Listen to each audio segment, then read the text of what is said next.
নমস্কার, আমি তরুণ ঘোষ। আপনাদের অনেকক্ষণ অপেক্ষা করিয়ে রেখে দিয়েছি। জানি আপনারা বসে আছেন সেই মহেন্দ্রক্ষণের প্রতীক্ষায়, যখন আমি বলবো যে শেখ হাসিনা কবে বাংলাদেশে ফিরতে পারে। গতকাল থেকে আমি বিভিন্ন জায়গায় যোগাযোগ করেছি এবং আজকে সকালেও একজনের সঙ্গে কথা হয়েছে। কথা হওয়ার পর যেটুকু আমার বিশ্বাস জন্মেছে এবং যেটুকু আমি খবর পেয়েছি তাই আপনাদের সঙ্গে আজকে আমি শেয়ার করব। এবং শেষে, এই ভিডিও শেষে আমি আপনাদের সেই ভদ্রলোকের নাম, ঠিকানা, ফেসবুক আইডি আপনাদের সঙ্গে শেয়ার করব, যিনি বাংলাদেশের চার্জে আছেন। বিজেপির ওয়েস্ট বেঙ্গলের পরিদর্শক যিনি আছেন, তিনি বাংলাদেশের চার্জে যিনি আছেন, তার সঙ্গে সকালবেলা 1 ঘন্টা কথা বলার পর, অনেক অনুরোধ করার পর তিনি রাজি হয়েছেন যে তার ফেসবুক আইডি আপনাদের সঙ্গে শেয়ার করার জন্য উনি আমায় অনুমতি দিয়েছেন। আপনাদের কাছে আমার বিনীত অনুরোধ, তার ওই ফেসবুক আইডিতে গিয়ে আপনারা যোগাযোগ করে আপনাদের কোশ্চেন তার কাছে পাঠাতে পারেন। হোয়াটসঅ্যাপ নাম্বারও রয়েছে, আপনারা প্রশ্ন পাঠাতে পারেন, কিন্তু তাকে ফোন করে অযথা আপনারা বিরক্ত করবেন না। তিনি অত্যন্ত ব্যস্ত মানুষ। এমনি মানুষটা কিন্তু রাজি হননি। তিনি আমাকে বিশ্বাস করেন এবং তিনি আমাকে ভরসা করেন, আর আমিও আপনাদের অত্যন্ত ভরসা করি এবং আমি জানি আপনারা আমার উপরে ভরসা করেন বলে আমি আপনাদের উপরও ভরসা করতে পারি। আর আমাকে আপনারা গালাগালি দিচ্ছেন দিন, আমার কমেন্ট বক্সে থাকে, কিন্তু ভুলেও খবরদার ওই ভদ্রলোককে কোনো কুকথা কিন্তু লিখবেন না। জানবেন ওটা কিন্তু মানে মারাত্মক কিন্তু তার রিয়াকশন হবে। আপনারা আমাকে লিখতেই পারেন, আমার কথা আপনার পছন্দ নাও হতে পারে, কারণ আপনার মনের মতো কথা আমি নাও বলতে পারি।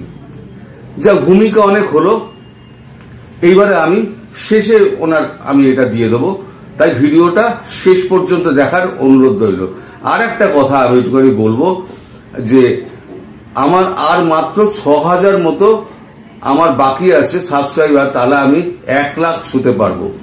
যদি আপনারা আমাকে একটু সাহায্য করেন, 1 লাখ হয়ে গেলে হয় কি জানেন, 1 লাখ হয়ে গেলে আমার ভিডিওটা আপনাদের কাছে যাচ্ছে, রেকমেন্ডেশনটা আরো বেশি ইউটিউব করবে।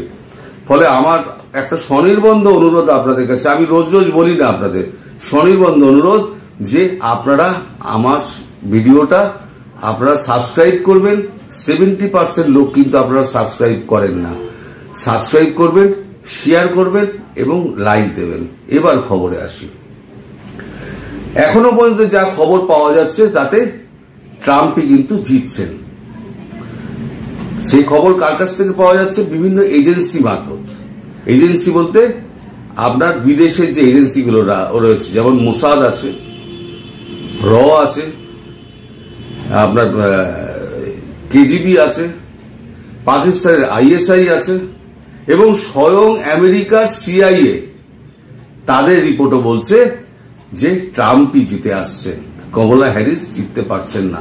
ডিপ স্টেট কিন্তু প্রচন্ড চেষ্টা করে যাচ্ছে যাতে ট্রাম্পকে হারানো যায়। একটি ভিডিও সমাজ মাধ্যমে ঘুরে বেড়াচ্ছে, সেটি 2020 সালের কি 2024 সালের আমি জানি না, ফলে ওই ভিডিওটা আমি দিলাম না, যেখানে দেখা যাচ্ছে যে এতে বাটন প্রেস করা হচ্ছে, কম্পিউটার বাটন প্রেস করা হচ্ছে, ট্রাম্পকে চলে যাচ্ছে সেটা কমলা হ্যারিসের কাছে। আর গতবারে কমলা হ্যারিস কিন্তু ছিলেন না, মানে প্রেসিডেন্সিয়াল ইলেকশনে কিন্তু কমলা হ্যারিস ছিলেন না, তাই মনে করা হচ্ছে এটা এই বছরের ভিডিও, কিন্তু সেটা ফেক না সেটা আসল সেটা আমি জানি না, তাই আমি ভিডিওটা আমি এখানে আপলোড করলাম না। এইবার যে খবরগুলো যেটা পাওয়া যাচ্ছে সেটা হচ্ছে ট্রাম্প কিন্তু অনেকটা এগিয়ে আছেন এবং 5 তারিখে ট্রাম্প যে জিতবেন সে ব্যাপারে একদম নিশ্চিত, মানে সমস্ত এজেন্সিগুলো নিশ্চিত।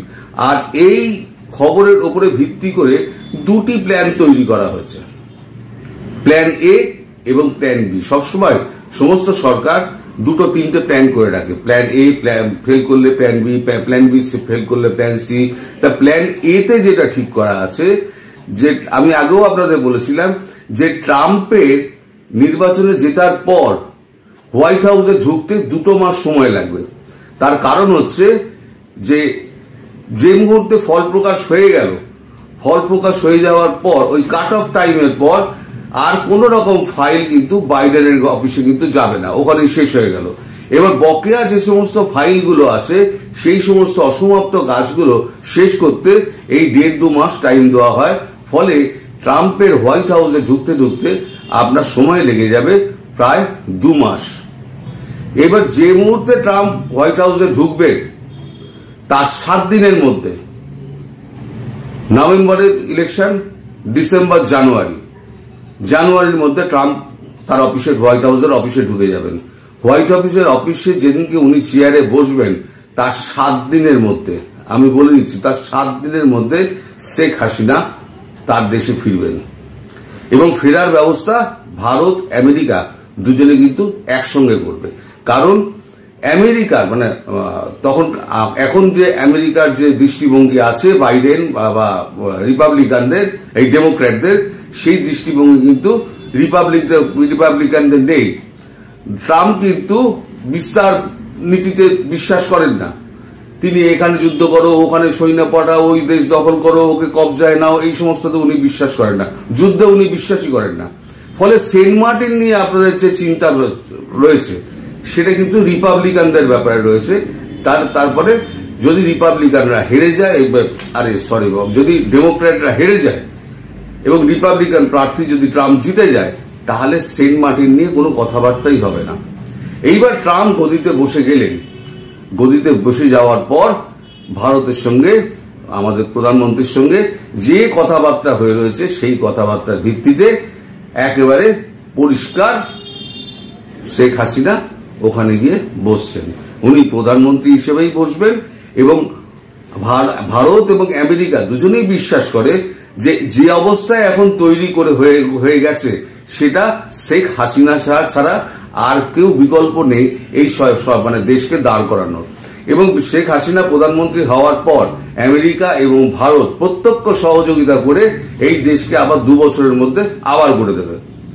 আমেরিকান কোম্পানিগুলো আসবে, ভারতীয় কোম্পানিগুলো যাবে, গিয়ে নিজেদের ফ্যাক্টরি স্থাপন করবে, দিয়ে নিজেরা সমস্ত কিছু অর্থ দিয়ে সমস্ত কিছু দিয়ে, আর যেগুলো আছে এখন যেগুলো আছে সেগুলোকে হোয়াইট হাউস ওয়াশ কি করে করতে হয় সে ভালো মতো আমেরিকা এবং ভারত জানে। এইবার আপনারা বলতে পারেন যে এই অবস্থার মধ্যে শেখ হাসিনা যদি ফিরে আসেন তাহলে পরে তো একটা চুমুল ঝামেলা হবে।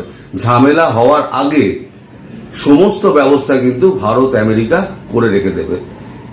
সেটা কি ব্যবস্থা সেটা এখনই আমি বলবো না। আর প্ল্যান বি হলো, এটা প্ল্যান এ, ধরুন ট্রাম্প হেরে গেলেন, কমলা হ্যারিস জিতে গেলেন।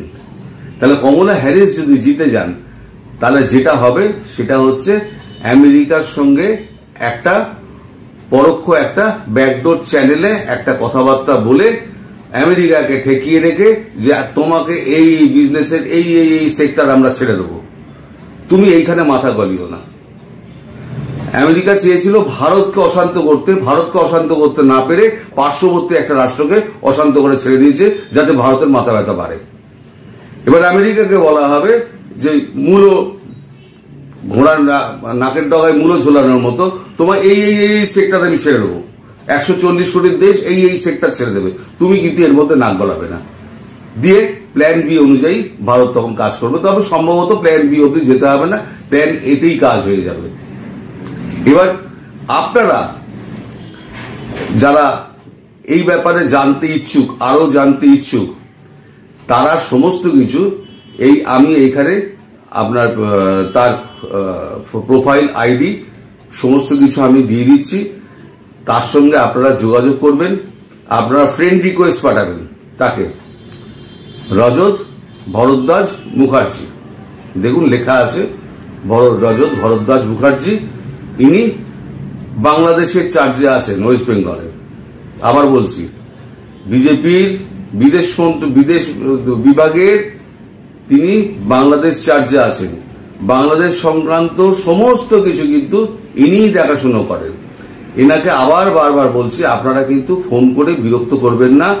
ওনার কাছে যা জানার আপনারা ওনার হোয়াটসঅ্যাপে আপনারা হোয়াটসঅ্যাপ করতে পারেন, অথবা ফেসবুকে ওনার সঙ্গে যোগাযোগ করে ওনাকে প্রশ্ন করতে পারেন। উনি সমস্ত প্রশ্নের যতটা সম্ভব জবাব উনি দেওয়ার চেষ্টা করবেন। উনি অত্যন্ত ব্যস্ত মানুষ, তাকে ফোন করে কিন্তু আপনারা একবারও বিরক্ত করবেন না। আপনারা যেমন আমাকে ভরসা করেন, আমিও ঠিক ততটাই ভরসা করে আপনাদেরকে এটা দিচ্ছি। কিন্তু এর যদি আপনারা গলত ফায়দা ওঠান, তাহলে কিন্তু সেটা কিন্তু আমার মুখ পুড়বে।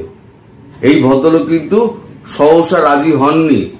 আজকে 1 ঘন্টা কসরত করার পর যে আমি তাকে আমি বলেছি যে আমার দর্শক খুব লয়াল দর্শক, তারা কিন্তু বেশিরভাগ হচ্ছে অত্যাচারিত আওয়ামী লীগ এবং হিন্দু, তাদের পাশে আপনি দাঁড়ান। আপনি যদি না দাঁড়ান তাহলে কে দাঁড়াবে? ভারত তো দাঁড়াচ্ছে বাংলাদেশের পক্ষে, আপনি তো বিদেশ বিভাগের পক্ষ থেকে আপনি তো দাঁড়ান। আপনার সঙ্গে তো তারা একটুখানি যোগাযোগ করুক। 1 ঘন্টা ধরে কথা বলার পর উনি রাজি হয়েছেন। কিন্তু আমার বিনীত প্রার্থনা, আপনারা কিন্তু ওনাকে বেশি বিরক্ত করবেন না। আজকে আমি আর অন্য কোনো বিষয় নিয়ে কথা বলবো না, শুধু শেখ হাসিনার প্রত্যাবর্তনের বিষয় নিয়ে আজকে কথাটা বললাম। তাহলে কি দাঁড়ালো শেষে? 5 তারিখে ফলাফল বেরোবে। আশা করা যাচ্ছে ট্রাম্প জিতবেন। ট্রাম্প জিতলে পরে জানুয়ারি নাগাদ ট্রাম্প যাবেন হোয়াইট হাউসে, চেয়ারে বসবেন।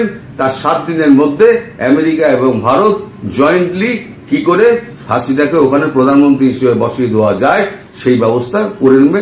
বাকি কি করে করতে হয় সেটা ভারত এবং আমেরিকার উপরে ছেড়ে দিন, দুটো মহাশক্তির উপর ছেড়ে দিন, তারা বাকিটুকু সামনে নেবে।